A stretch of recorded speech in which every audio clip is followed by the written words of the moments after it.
Can you hear me now, can you? Yep. Okay, well, hello everyone. I'm Andy. What, we're already on, are we? Yeah. Yes. Hi, everyone. Oh, dear. That was Mark. It's been a bit of a hectic... Oh, you're right. I didn't introduce myself. How rude. How rude of me. This is Strange Stuff podcast. Yeah, so I hope it is anyway. Otherwise, I'm in the wrong place. Oh, so, how was your trip? Good, actually. But I'll tell you what we realised on the way home as we set off was it's the half term or sport holiday for the schools in the south of Sweden. So we were on the road with what felt like half the population of southern Sweden heading up to the ski resorts. But in spite of that, the journey went extremely well, actually. There was no delays. It's been a very bad year for snow. Yes, Sälen have been really struggling. The main ski resort here has been really struggling. I mean, obviously they've got snow cannons and such like, but anyway, the roads were absolutely packed. So what that means is every petrol station you stop at, if you need to stop, there's a queue half a mile long for the toilet. So what should be a 10-minute stop suddenly turns into 45 minutes. But, you know, we know our way around, so. Who's we? I was with Ylva. Yeah, no, we both went down. It was, birthday party time. Was it Jesus' birthday? No, it was Leo's birthday. Oh, Number one. You've only just got rid of him. I know. Yep. It was his first birthday already. It feels like he's older than that. Yeah. Feels like he's been around for years. Hang on, how do you do this message? I'll call you later. Can I call you later? Sorry, that was Alex. Alex, your son? Yes, podcasting.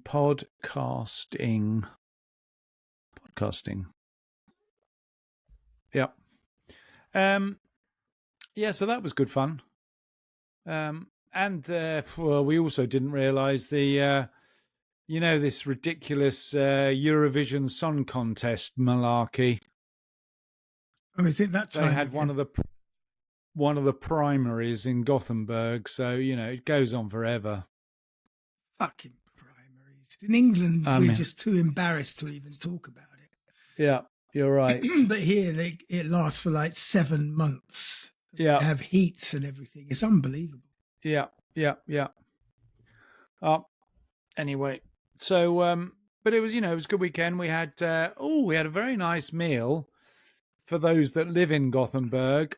I'll tell you the name of the restaurant in a second. Spice Room. It was Indian, what would you call it? Indo-Nordic fusion restaurant. It was very good, very tasty. I mean, I know you're not into Indian food, but was it run by Iranians? No, it was run by Swedes, but the people in the kitchen, because I asked, were two of them were actually Indians as opposed to Bangladeshi, which most of the Indian restaurants in England are run by Bangladeshis. They were two Indians and one guy from Nepal. So it was actually very tasty food, I have to say. One of the best. Unusual flavours, definite Indian sort of theme, but it was good. Well, I actually, a couple of weeks ago, I don't know if I told you that Eric, our big lad, resigned. Yeah. No. Yeah, he just turned up one day and said I'm going. Said to his manager, "Oh, I need a one-on-one meeting because I'm quitting."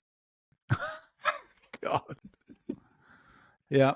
So he said, "All right, we'll have a one-on-one meeting." He went to the meeting and said, "I quit." Is this your department? Yeah, well, kind of. Yeah. It's in our assembly department. It's with Teresa. He worked. All right. But anyway, he called up a couple of weeks ago wanting to go out for a drink or something.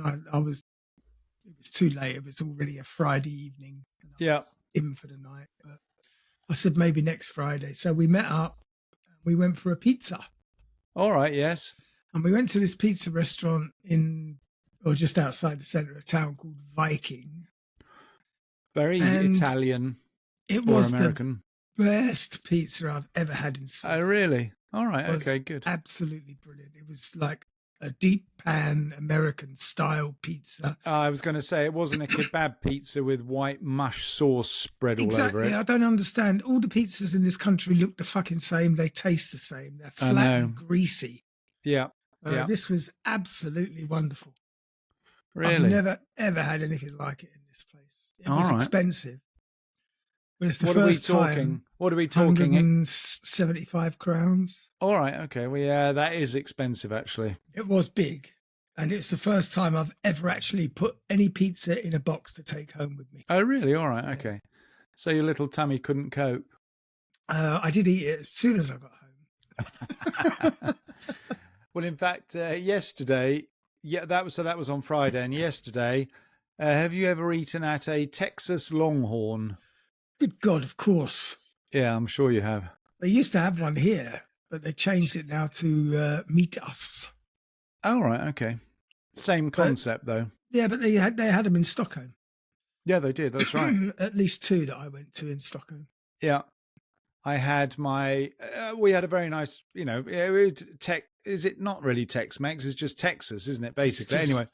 Meat. Anyway, we had a good meal there last night, but not that I want to go into details. But after eating in one of them in Stockholm, I think it was Birger or something. And that was when I had a dicky tummy. I had the most emergency find a toilet situation ever.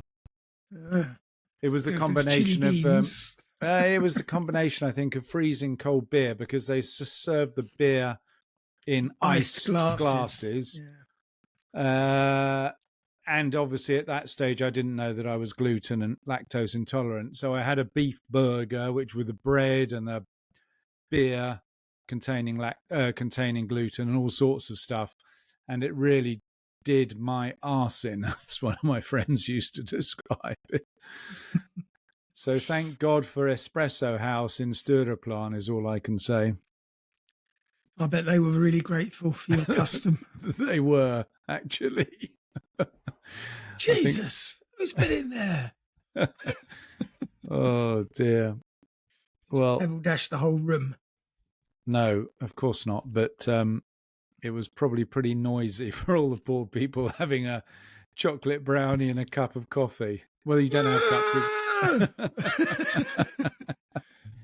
Oh, you don't have cups of coffee anyway. Well, what, a latte macchiato or whatever the hell they were drinking in Espresso I have no House. idea what they serve in those places. I've never darkened the doorstep of one. Haven't you? I don't drink coffee at all. Oh, don't you? Why is that? Your tummy? You get bad just tummy as well? Smells disgusting. I just never ever. Yeah, it's just that's something I've never wanted to drink. Oh, really? Well, I absolutely love coffee. Oh, I can't drink it anymore, unfortunately, but I love coffee. I used to have a really nice espresso machine.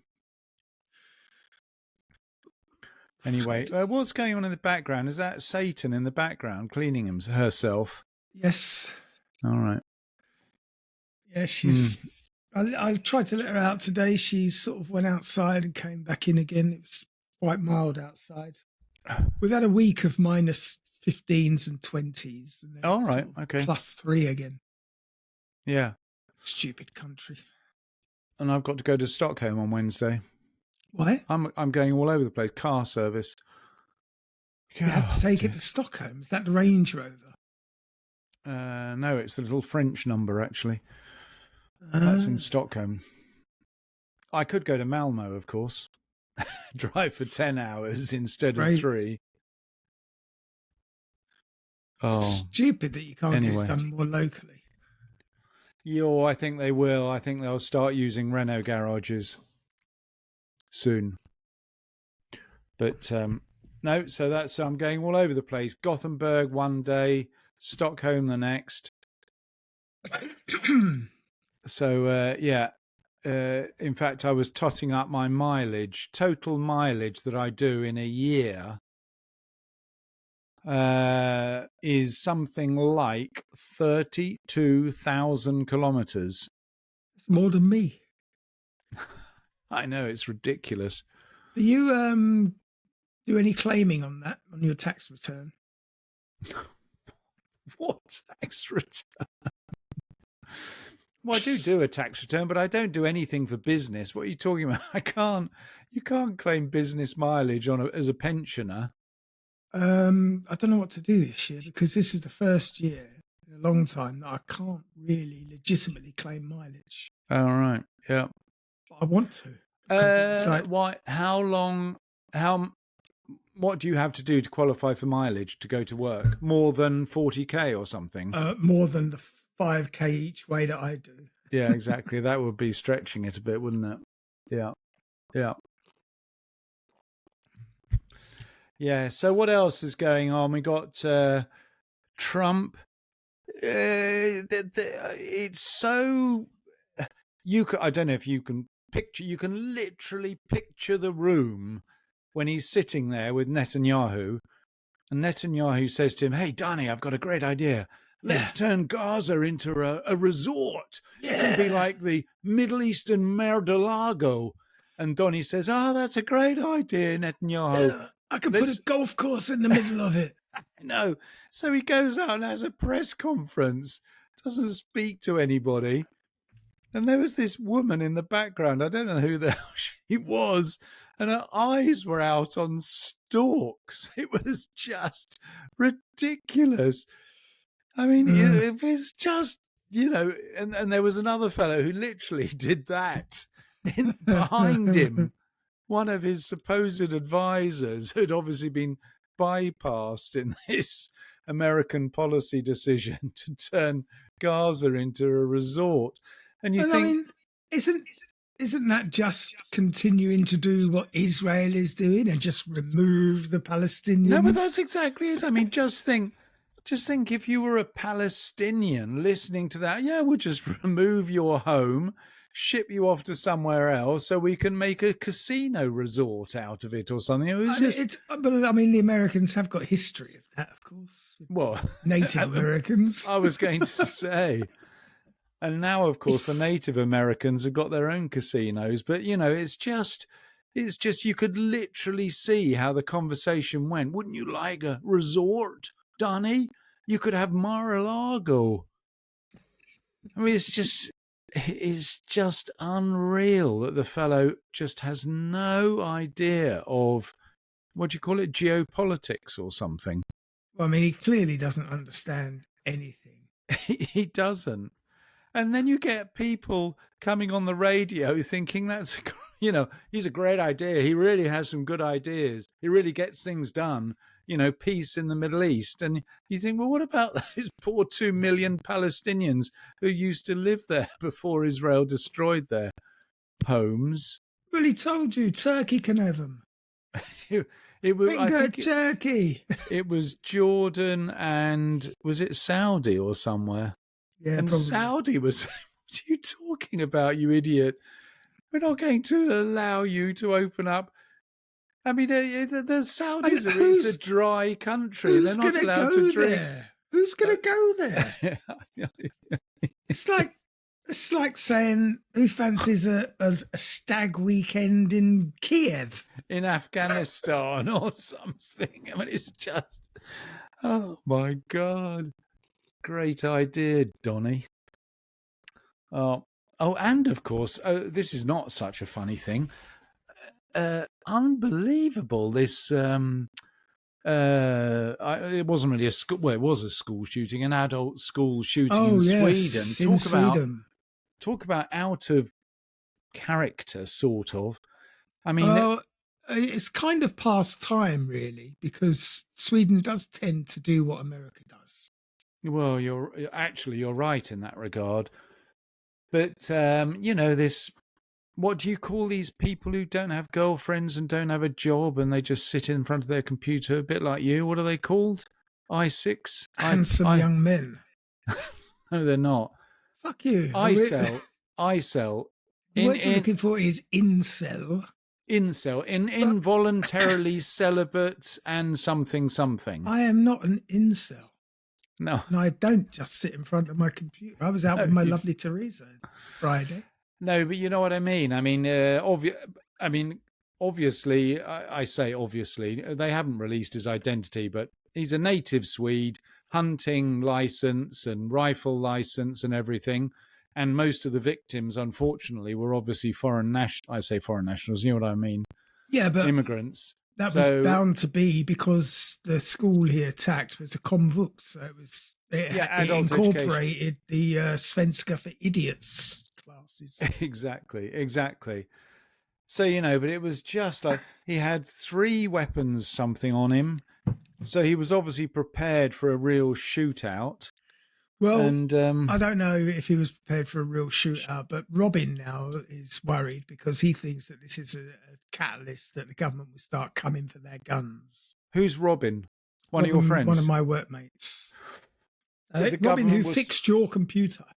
Oh, yes, Robin, who fixed my computer. Well, the thing is, in reality, Sweden is far more likely to react in that way, to have not take people's weapons away, but certainly be much stricter in terms of letting you have a license. And But they've only just allowed people to have these AR-10 and AR-15 copies. No.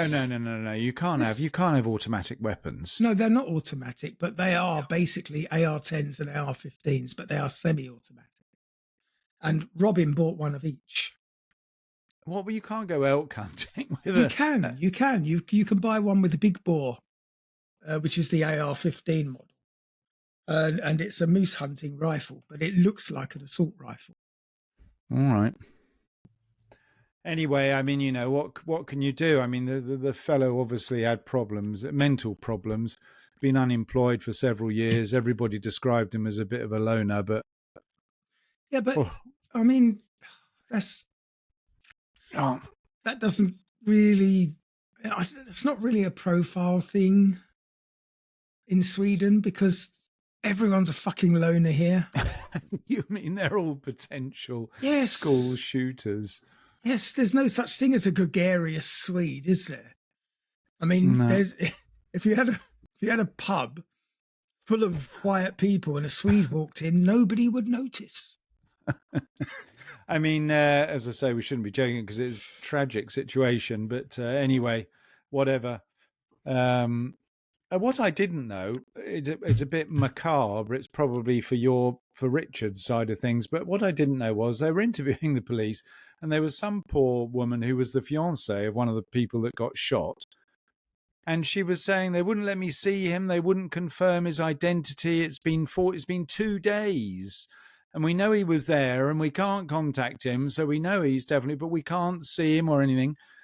And the policeman came on and said, well, on TV, you just get the wife or the mother or something to come to the morgue and identify them. But they don't do that in Sweden, apparently. They don't get the next of kin in to identify the body. But I mean, do they not have any kind of victim support system whereby, I'm sure if you think your wife was in there, surely you should be allowed to go and fucking look. Well, you couldn't know. She wasn't allowed to look. I mean, I think there was potential victim support, but it was just, I always thought that the obvious thing. I mean, you dread the phone call. Come and identify your mate, whoever, because we know. I mean, let's face it. Everyone in that school would have had some form of ID on them. So they should have been able to confirm or deny. Yeah, but obviously, just having a wallet on you with a driving license with a picture of obviously you is not enough. Maybe they need to do it. It's enough to take the next step and let her see the body. No, but that's what I would have thought, but clearly not. That's not what they do. And the policeman came on and said, "This is not what we do." I hate these cunts. Who now? You mean the police? Yes. How fucking dare they? I'll tell you, if that was a family member of mine, they wouldn't have stopped me looking. No. Anyway. So unfortunately that happened, which is never pleasant. But luckily, other than that, it's I don't think there was too much in the news other than this ludicrous Donny Trump. And in fact, on the menu at Texas Longhorn, there is something called T-bone Trump.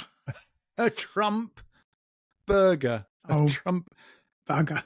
And someone ordered it. Someone in our group ordered it, obviously not realizing that ordering something called a Trump burger might be frowned upon by the rest of the table.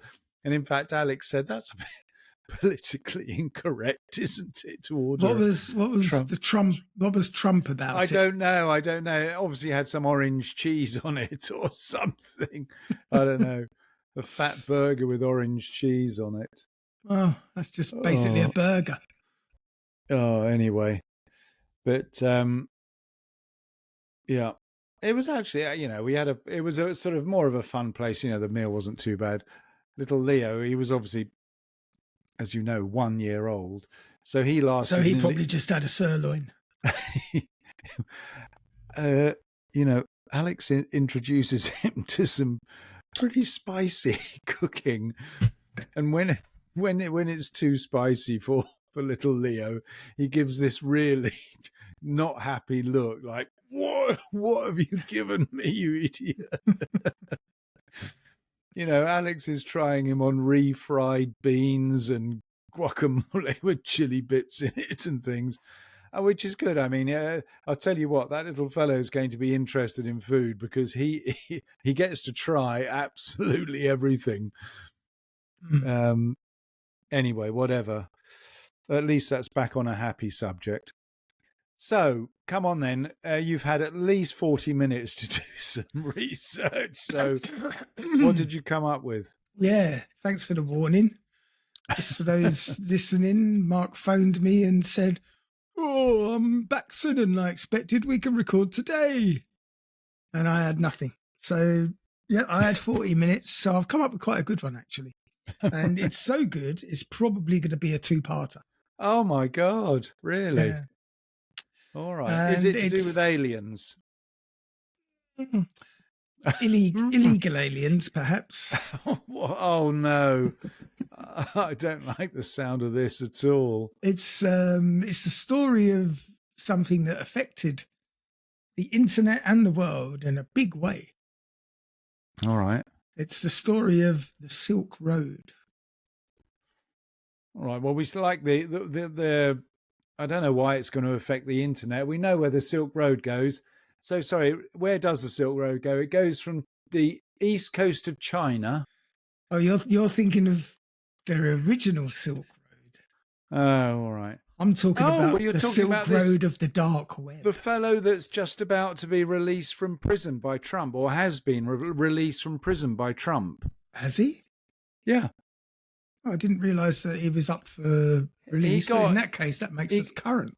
He got 40 life sentences or something for the biggest crime in history or something. And then Trump obviously was invested, so he got released. Funnily enough, because of the date, I was going to do February the 14th, Valentine's Day Massacre. But it wasn't that interesting. So, hang on, Silk Road. Yeah, go for it. This sounds interesting because I don't know anything about it. Obviously, it actually was, and it was back in October 2013 when the FBI announced finally the closure of the infamous online black market known as the Silk Road, as well as the arrest of the founder and owner, who went by the great pseudonym, the Dread Pirate Roberts. Hang on, the Dread Pirate Roberts. Yep. Because his name was Ross Ulbricht. That's right, Ulbricht, yeah. So, yeah, he was released from prison in January 25. Oh, good man. Received a full and unconditional pardon from Donald Trump. Quite rightly. That's actually justice. It is. Oh, it is. He didn't really commit any crimes. Other than facilitating well, then, if you're drug trafficking and... Excuse me. If you're going to put people in prison for facilitating, then you can lock up every phone company on the planet. Every phone company on the planet. Lock up everyone involved in Telenor, Tele2. Lock up BT. everyone. Yes, lock them all up because they're facilitating people plotting crimes. It's an interesting point, actually. I think I'm going to think up a reasonable response to that, but it's not quite the same, Andy. It's exactly the same. It's the same. It's the same thing with the Pirate Bay when they went in hard and put all the people involved in the Pirate Bay in prison. Absolutely doing nothing illegal. No, hang on a second. All right, there is a difference. So what you're saying is it's basically the same as you picking up your mobile phone and say, give me 20 pills, I'll give you $100, and this is where we want to do the deal. Yeah. That's obviously in some way facilitating drugs. But what Silk Road did, as I understand, and you're going to correct me, I'm sure if I'm wrong, is they actually acted as a trading post. So people were able to pay Silk Road, and Silk Road would provide the goods. So it was actually a trading station. It was like a shop. They took a commission. There you go. But only in the same way that a bank takes a commission or a trader takes a commission. No, it's exactly the same. It's not, because banks have compliance departments which spend 99% of their time making sure that you know who you're dealing with. And in terms of money laundering, that's what they spend all their time doing, to ensure that they're not processing any money from drug dealers. They are processing dirty money all the time. The bankers are the most corrupt bunch of wankers on the planet.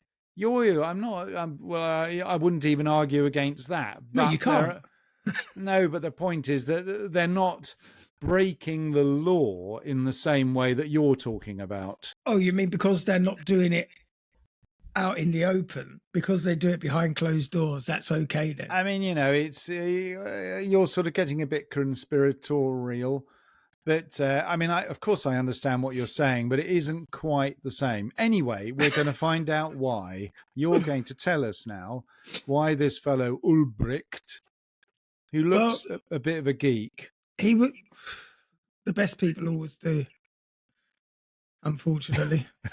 The Silk Road had been operating since February 2011, so it had been going for like 2.5 years. And it was known as a platform for the sale of illegal drugs and other contraband, which online users could browse through and purchase items anonymously. So there we go. So, eBay for criminals. Which, I mean, basically eBay and Facebook Marketplace are the same thing. They just operate out in the open. You'd be amazed what you can order online out in the open in illegal stuff. What? Drugs? Anything. I'll have a couple of spliffs. You don't need the dark web anymore. You can buy anything online quite openly. What do they call it? What's the code word for spliff? Spliff.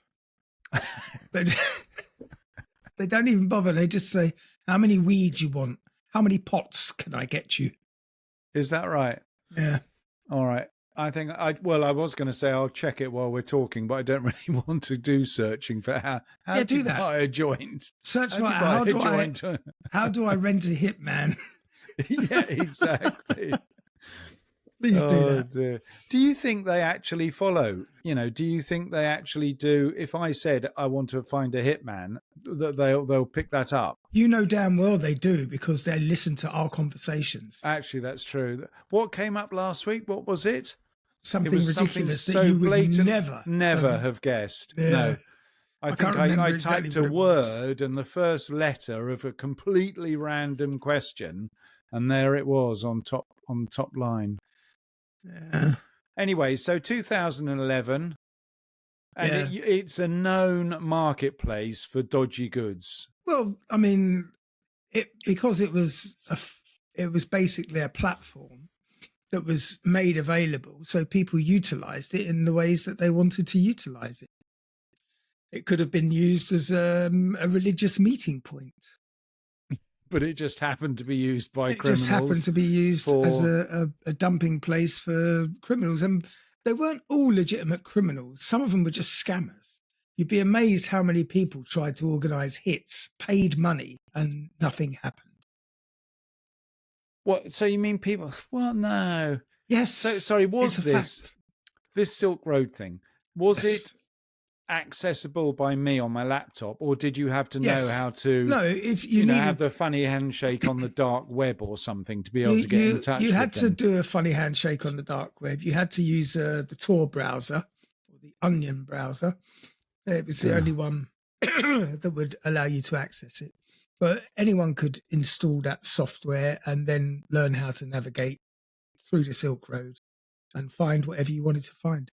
And among those who sold their dodgy goods on that website was a Dutchman who was known as the Pablo Escobar of the Silk Road, who ran a very lucrative virtual drug cartel.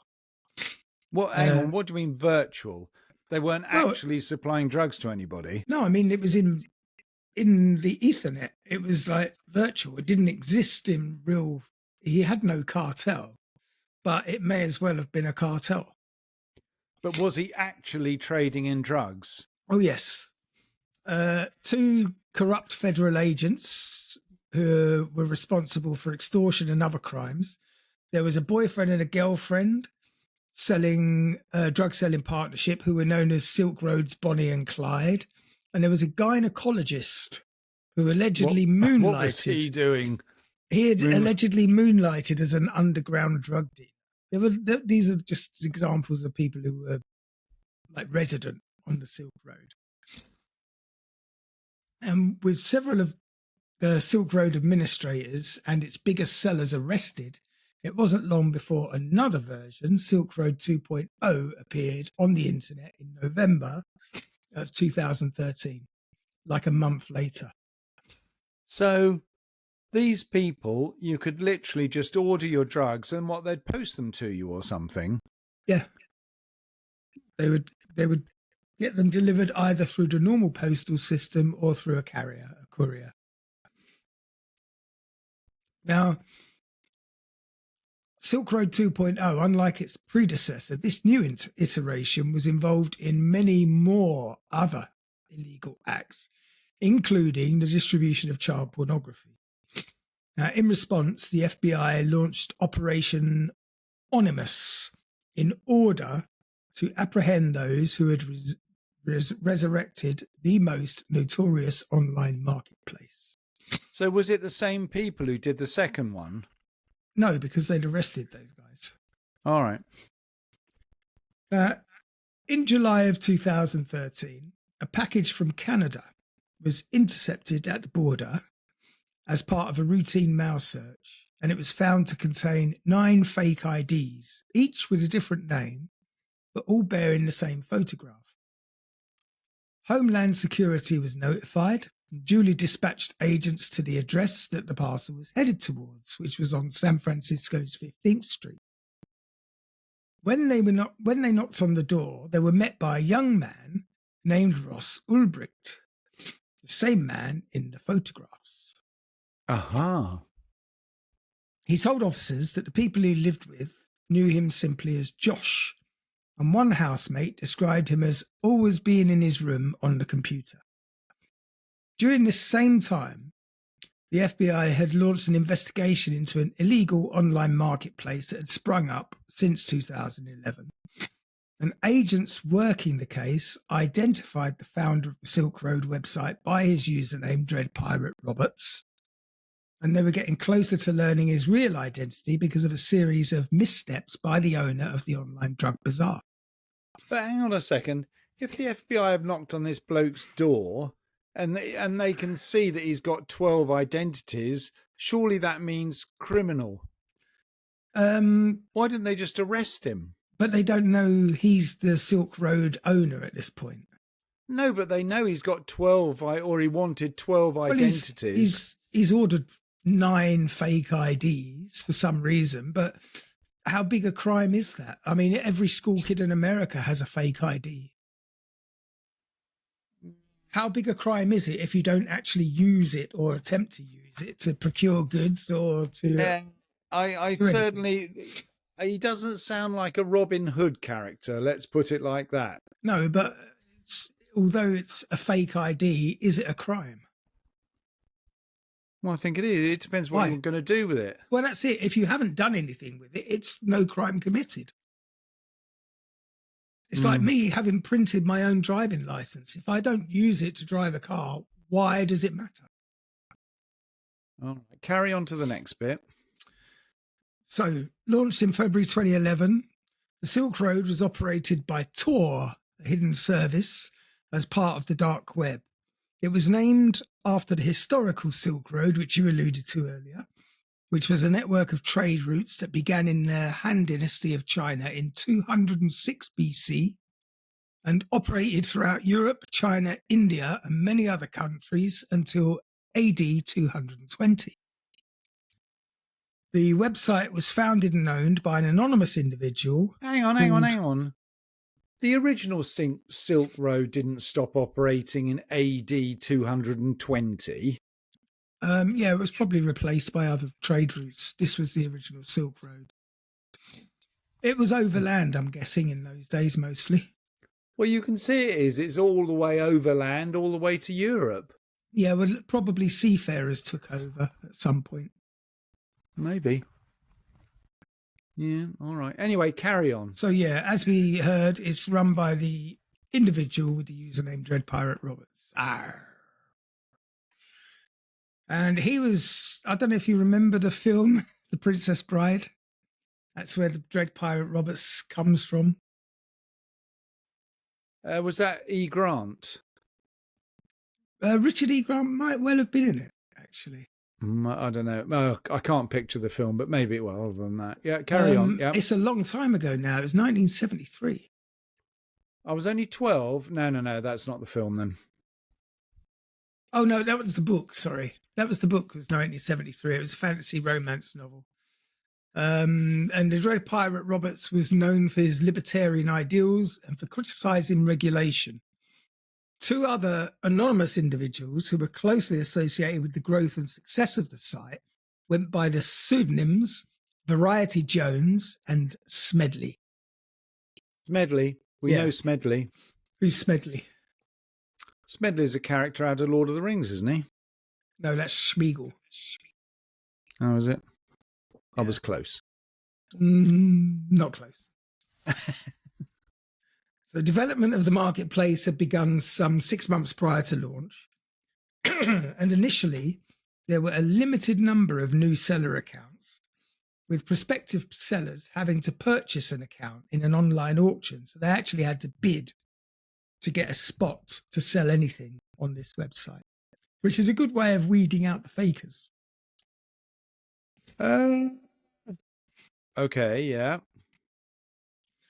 The original URL of the website, which was called Silk Road 60 WNOWFK.onion, had been designed using the Tor operating system, which is a free and open source software that enabled anonymous communication, which could conceal a user's location and usage from anyone conducting network surveillance or traffic analysis.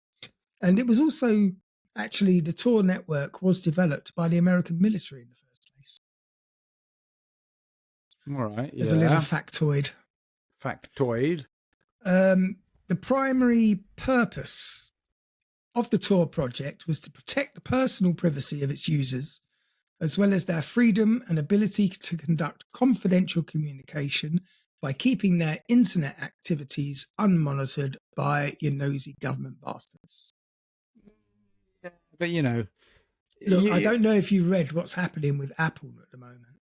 No, but what's the happening with UK Apple? government in particular are trying to force Apple to give them access to everything that has ever passed through anyone's iPhone. Unfettered access to all messages, phone calls, videos, absolutely everything. Why? In the name of security for the country. Because it's important that we know everything you've ever fucking done. It's disgusting. I haven't heard of that. Why haven't I heard of that? It was in the news this week. Was it? Yeah, it's a very, very dangerous move because I think it was one of the social media platforms. They're trying to do it with everybody, all the social media platforms. They want access to everything. Because, some media platforms you've got encrypted from one end to the other. WhatsApp. They don't want that allowed. WhatsApp threatened to move their UK locations outside the country if the government tried to force this. You see, it's a potentially problematical thing, because if you're talking about things like child porn, see, this is bullshit. This is bullshit. This is the excuses they're using. I haven't said anything yet. No, but you don't know. But the thing is, this is what they're saying. Oh, but yeah, how can we protect our children if you don't let us have all the information about everyone? It's absolute bollocks. They've got all the tools they need. They've got all the tools they need if they just did their job. I mean, we know they don't do their job. Look at that kid who killed those little girls that are dancing in a Taylor Swift concert. He'd been reported to 3 or 4 times. 3 times. Nobody took any action. One of his teachers asked him if he was going to kill someone because of the questions he was asking in school. If he was planning on killing someone. You can't use an example of the system failing to say it never worked. No. And it's like the guy. It's like the guy on the London Bridge killings. He was also under surveillance. Yes, but you don't. What you've got to show me is that they've never caught anybody as a result of surveillance, which is patently absurd. They clearly haven't. What are you talking about? How they do you know? They will always tell you that they have because they don't have to prove it. Say, oh yeah, we stopped 28 terror attacks due to surveillance. And there's no proof. But we see the proof every time one falls through the crack. Well, and yes, they fall of through course. the crack. Yes, because it's obvious when a crime is committed. When a crime not being committed is a little bit more difficult to detect, isn't it? Yes, it doesn't happen. Yes, but we should at least hear about the results of these alleged undercover operations. Prison time, at least. Who got sentenced for what? We don't hear anything. Of course we do. No, we don't. So, no, hang on a second. On that basis, what you're literally suggesting is that the security services do absolutely nothing. Yes. And these 2 examples that you've cited, which I completely just 2 accept. off the top of my head. Yeah, but I completely. So they do absolutely nothing other than letting these 2 examples happen. They don't spend any time trying to look into potential terrorists. They don't spend any time looking into potential child pornographers.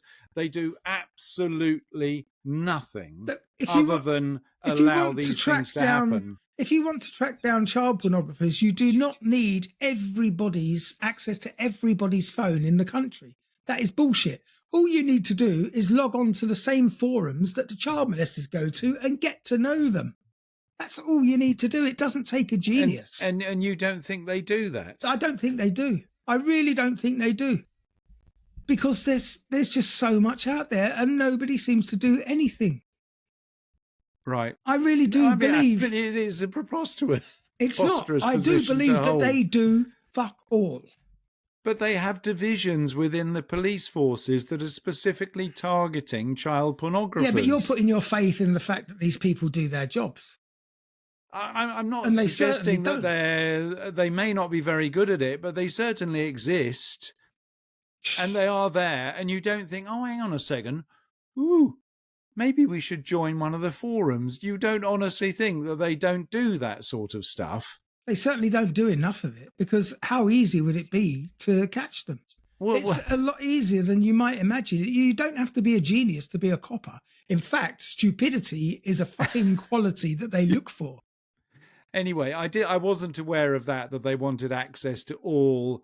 That sounds a bit far-reaching, though in fact, didn't Obama head down in that direction as well? They're all trying it. All the governments want everything. They just want total, utter control. But anyway, we're doing a story about Silk Road. Yeah, and you're making me mad. which was specifically designed to facilitate criminal No, activity. it was specifically designed to stop your conversations or your life being monitored. Yeah, but you can't avoid that's easy just speaking the words. But the reality is that what it facilitated was people who wanted to commit criminal acts in trading drugs or hang on a minute. people or whatever to remain anonymous. But you've just, I mean, that's the reality. You've just described the internet. No, but this is different, isn't it? It's not different. But it's it exactly is. the same. It's not, because evidenced by the fact that all of the criminals were using Silk Road. They weren't using WhatsApp. Oh, they do, and they were, and they still are. Well, why did Silk Road exist then? Because it facilitated the use of Bitcoin. So Bitcoin was a new thing. Yeah. Well, for whatever reason, that's where they all went. So you're on the one hand arguing we should do more in a more intelligent way to find child pornographers and paedophiles, and in the other hand you're saying, oh yeah, but we don't want to monitor these people. We don't want to actually get out their residence. Yes, I didn't say that. I said no. I said they claim to be monitoring. They have the power to monitor individuals, but they do not use it, obviously, effectively.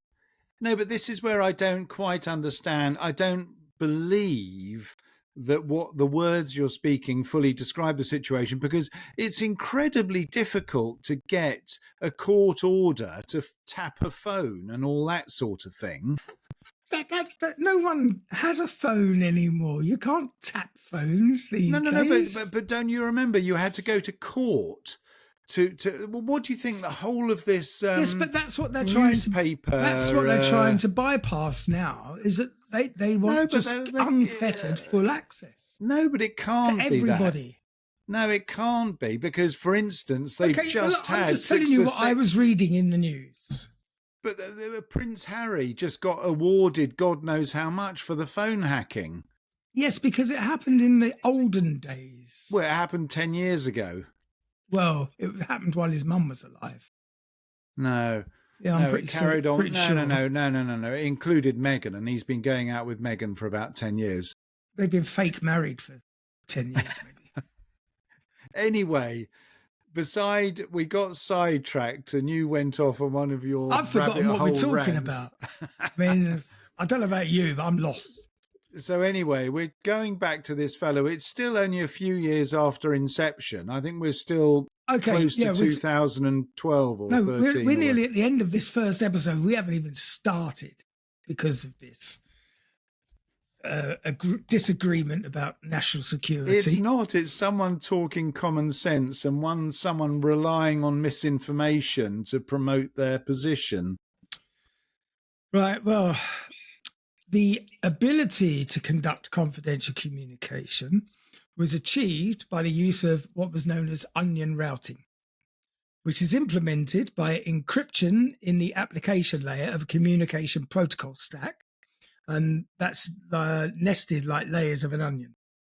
So using this method, the Silk Road became the first modern darknet market, hidden on the dark web, through which private computer networks allow people to communicate and conduct business anonymously without having to divulge any identifying information, like an IP address, for example. And you think that's a good thing? Yes. Privacy is always a good thing. But you want to catch paedophiles. Privacy definitely. Oh my God. I definitely want to catch paedophiles. Do you want me to say that privacy is not a good thing? Is that what you want to hear? Because I'm never going to say that. Privacy, of course, is a good thing. Mind your own goddamn business. Who gives you, as a government authority, the right to listen to everything I fucking say? No, you're missing the point, Andy. No, but you're making it sound like it's black and white, and it's not.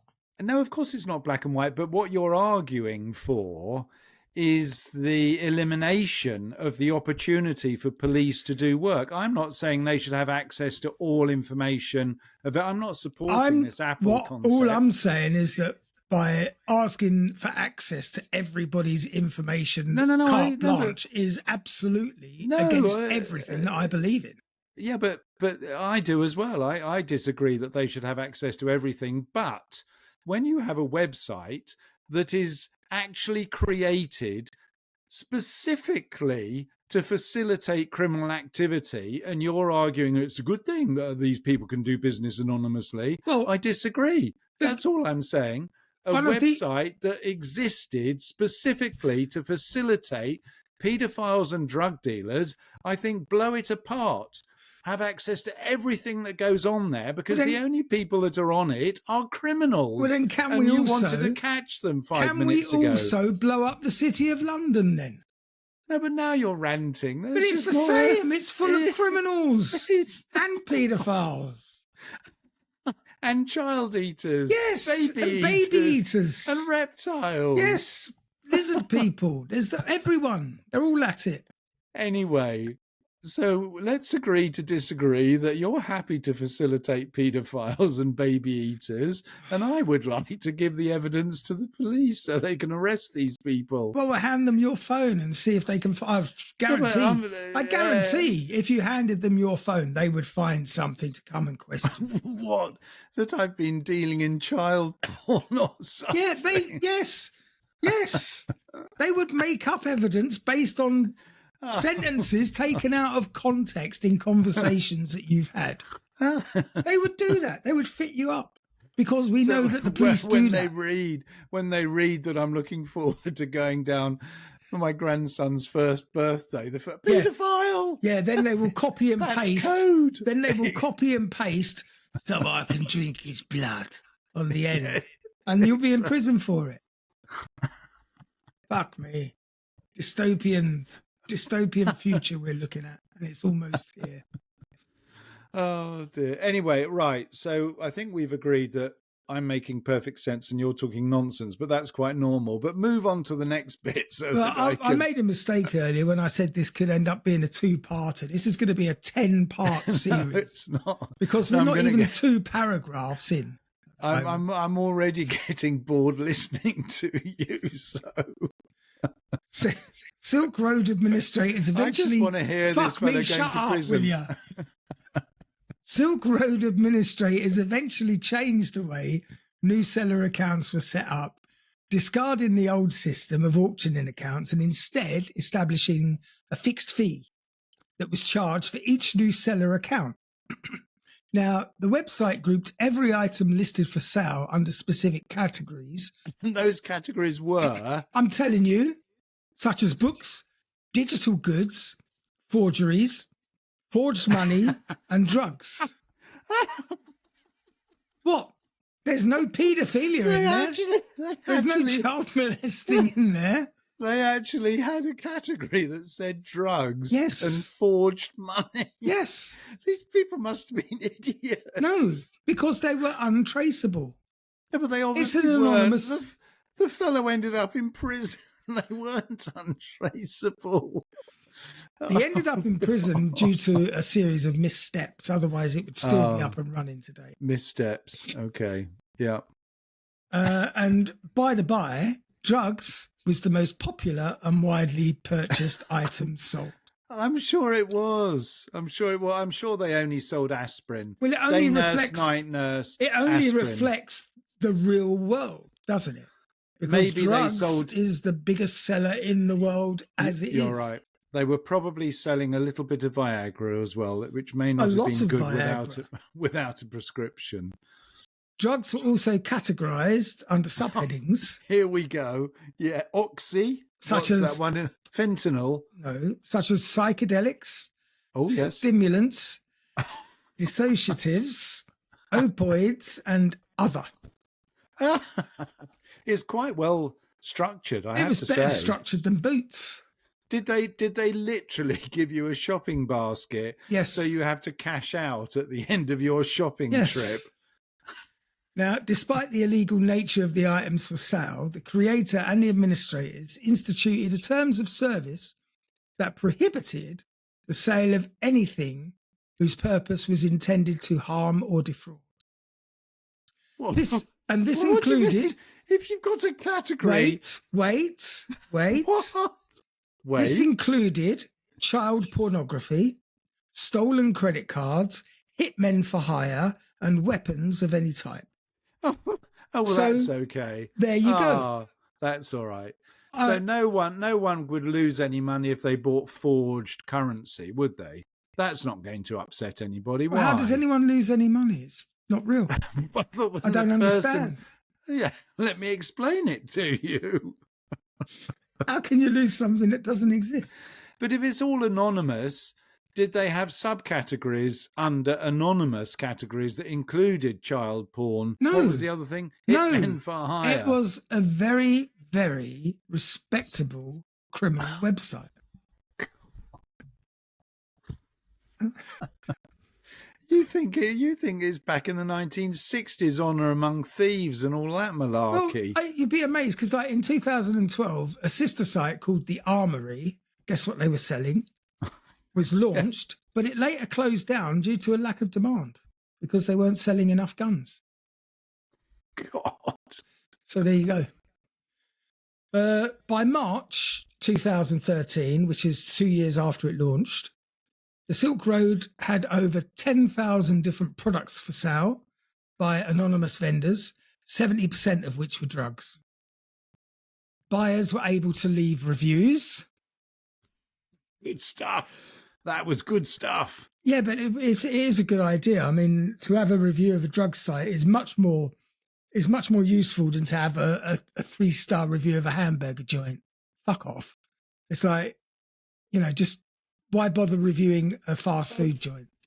We know rely on a review from a known drug user. Oh man, it really did my head in, man. Yes, it's important because some drugs are better than others, and some people would sell you shit drugs, but they would get bad reviews, so that you would know not to shop from that guy, shop from this guy. The absurdity of what you're talking about. You obviously don't understand commerce. I obviously don't understand the world of drug dealing. Oh, dear. Well, so they were able to leave reviews of sellers while an associated forum existed where crowdsourcing provided information on the best sellers and those considered the worst scammers. All right. Yeah. So that you had less chance of being ripped off. It's absolutely a good idea. And based on data later provided, investigators estimated that between February the 3rd, 2012 and July 24th, 2012, so 5 months, an estimated $15 million in transactions were made on Silk Road. Oh, really? Well, I would say that's small fry, isn't it? It is. It's small potatoes. 5 months, that's $3 million a month. Yeah. Yeah, that's not much. For drug dealing, I imagine. It's not much. It's because it was like street corner dealing. It was people buying a little bit here and a little bit there. They weren't buying. So was this all done with Bitcoin? We're coming to that. Buyers and sellers would conduct all sales through the use of Bitcoin, the cryptocurrency that offered a certain degree of anonymity.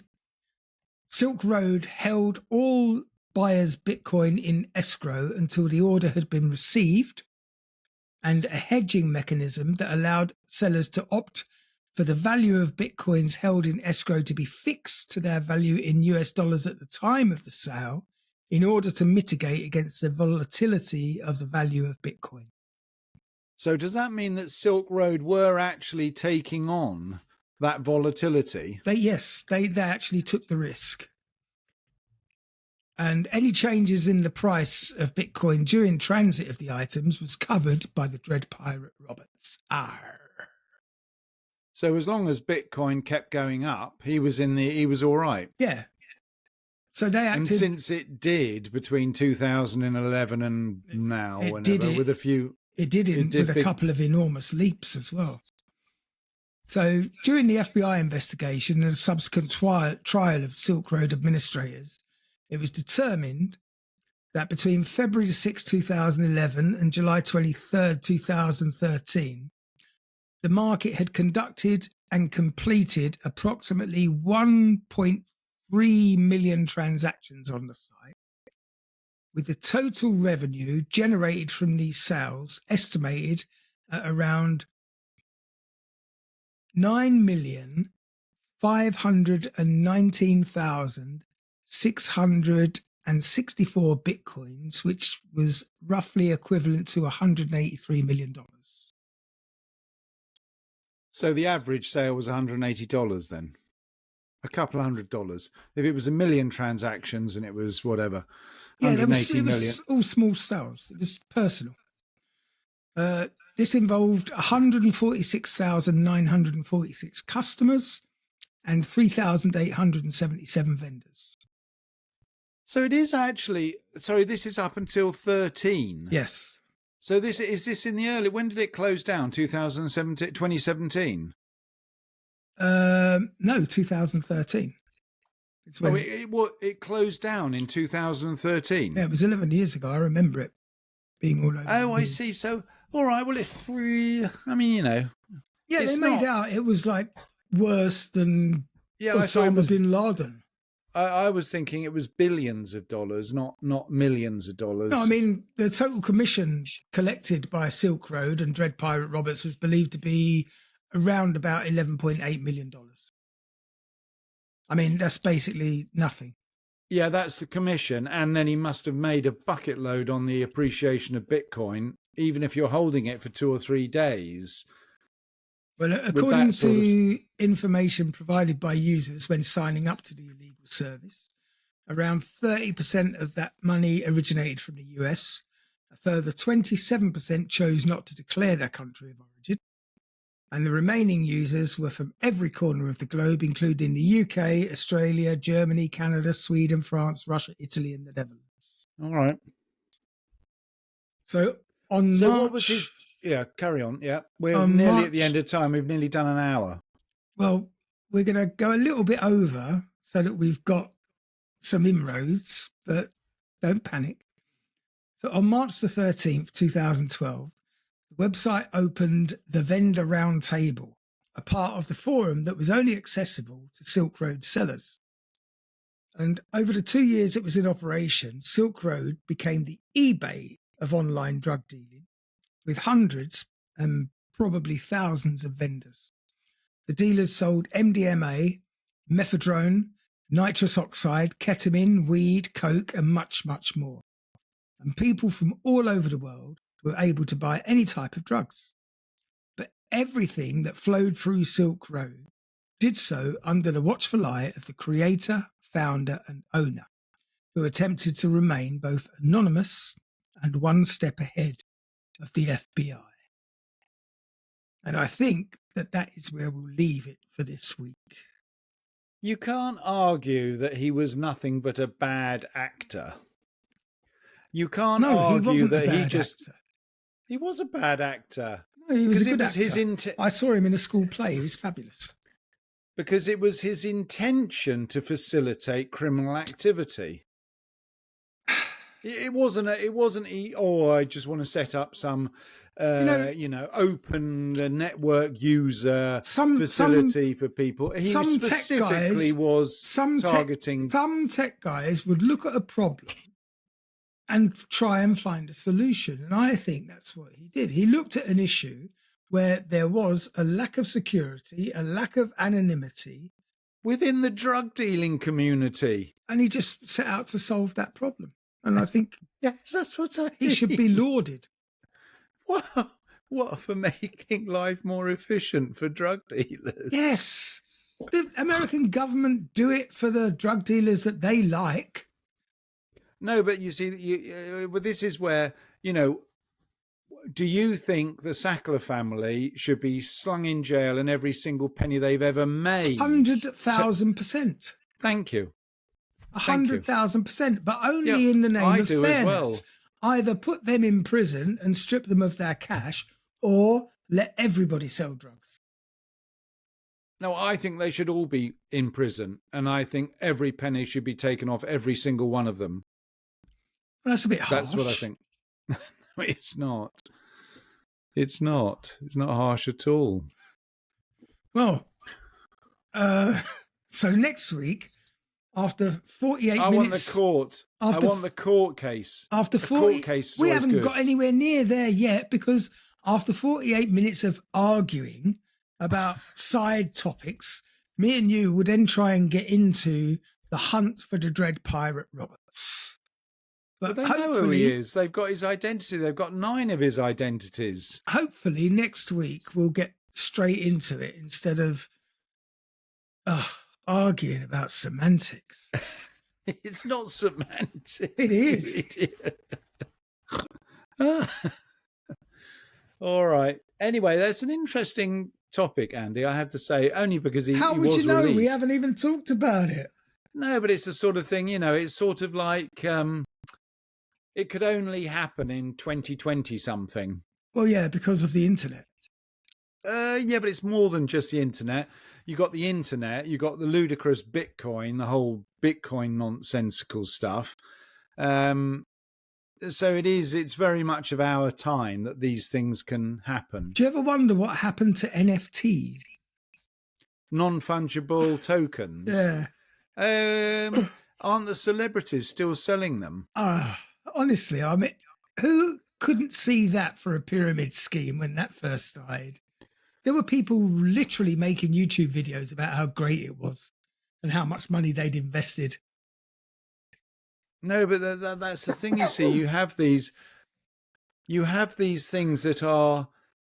If you tried to talk to someone 50 years ago, they would understand that they're basically worthless. What's that famous thing? Was it the Dutch bulb? Yeah, the tulips. The tulip bulbs thing. Well, that's exactly that was a what Ponzi Bitcoin scheme is as well. Yeah. Yeah, I mean, you just can't argue, but that is what Bitcoin is. It's a tulip bulb scenario, and people are going crazy for it. But actually, eventually, we need to do an episode about that. I was talking about this with someone at work just this week.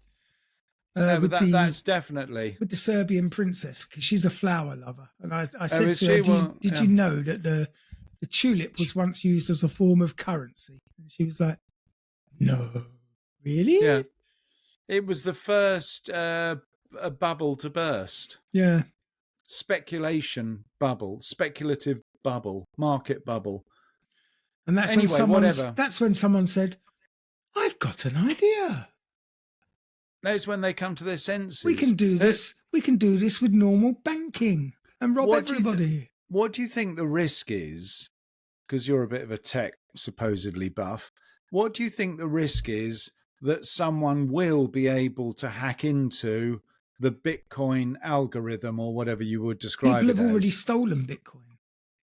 No, I know, but to do it on a mass scale would literally, within an instant, mean all Bitcoin are worthless. I mean, they're already worthless. No, well, they're not. They're trading at almost market highs. Yeah, I know, but technically they're worthless. So there's a risk out there, a real risk, that someone who just wants to make a name for himself can completely eliminate the Bitcoin market within an instant. Well, as soon as it hits the market, that someone's hacked into the algorithm, that's it. That's the end of it. If you can, I mean, yeah, obviously there are a limited amount of Bitcoin. There is a finite amount. You can only have so many. No, they're being farmed all the time. No, there is a finite amount. No, there's not. The whole point of the value of it is that you can only have so many Bitcoin. No, that's not true. It is true. No, I don't think there is a finite number. There is people, they're mining, not farming. Yes. Idiot. It's mining Bitcoin, which is just a computer processing. That's all it is. All it takes is electricity. Yeah, but a vast amount of electricity now. No, you're right. But there are the value of Bitcoins at the moment. There are literally people buying warehouses, buying computers, setting up your old windmill outside and just mining Bitcoin. That's what they do. Anyway, whatever. We're getting on. We're conflating with other things that we can also talk about. But next week, where he goes to court, this poor fellow. Eventually, yes, but we're not at court yet. We haven't even really covered how he set it up. Because of you and your bloody, what do you mean? And your paedophile fascination, which is very suspicious. I might have to volunteer your phone for being the first one to be made public. Look, this podcast, it doesn't say Strange Stuff Podcast with Andy and Andy, does it? It says Strange Stuff Podcast with Andy and Mark. Well, I mean, in the good old days, you would sit there quietly eating your fucking crisps and let me tell the story. I don't know what's happened, what's gone up your bottle. Just caught me on a good day, that's all. I was actually listening to what you were talking about. Well, that makes a change. Yeah, exactly. Anyway, for those All of you right. at home who were listening, thanks for joining us. I don't know if this was any way enjoyable. It's just listening to two old geezers arguing. One of them who was absolutely right and one of them who's absolutely wrong. But next week, we'll try and get to the meat of the matter and bring the Dread Pirate Roberts to, I don't want to say justice because it wasn't just. You know it makes sense. It wasn't just what happened to him. It was fucking rotten. You know it makes And sense. he was fitted up, my lord. Yes, he didn't It do wasn't it at him all. what done it. Oh, Anyway, yeah. join us again next week when you'll hopefully hear the conclusion to this two-parter. Yep. And it won't be a three-parter. Good. In the meantime, have yourselves a strange week. If you do set up an anonymous website, don't tell Mark because he will grass you up. Yeah, exactly. And snitches get stitches. Is that an expression? It is. Snitches get stitches. Really? I didn't know that one. Really? No. That's because you went to a public school, you know? What, you don't think they had snitches in public school? They were too busy fagging each other. Fag! Fag! Oh, Danny, dear. where's my fag? Anyway. All right. Don't forget, follow us on the socials, Facebook, and you can catch us on YouTube and you can catch us on the dark web. You can catch us anywhere, really. And we'll see you again the same. Oh, yeah, don't forget also, we have our Patreon and we've got some great episodes out there now. Do you know we've done over 30 episodes, me and Richard? Really? Yeah, we've got quite a lot of content on there now and it's Good. getting really, really meaty and very dear. funny, some of it, even though it's don't like- murdery. I don't like the meaty Well, there's a lot of connotations. meaty. No, Yeah. don't like that. All righty. Yeah, so we'll see you the same time next week. Goodbye for now. Cheerio. I'm going to press the right button this time. Yeah, can you do that, please?